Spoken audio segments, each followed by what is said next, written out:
Hi everyone, welcome back to PC Error Detective. Today I'm going to show you how to disable telemetry on Windows 10 so you can take control of your privacy and reduce the data sent to Microsoft. Step 1.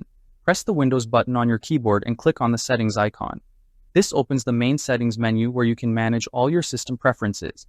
Step 2. Scroll down on the right panel and select Privacy.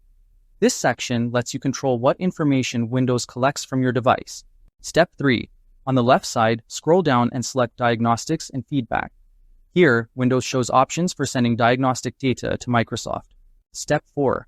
Disable the toggle for Send Optional Diagnostic Data.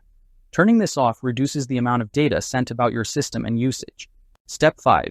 Go back to the Privacy menu and select Activity History. This is where Windows keeps a record of your activity on the device. Step 6. Untick the box next to Store Activity. History on this device. Disabling this prevents Windows from saving your activity locally. Step 7. Go back again and select General. This section contains general privacy options for apps and system features. Step 8. Disable all the toggles listed under General. This ensures that other basic data collection features are turned off, giving you more control over your privacy. Thanks for watching, and don't forget to subscribe to PC Error Detective for more helpful Windows tips.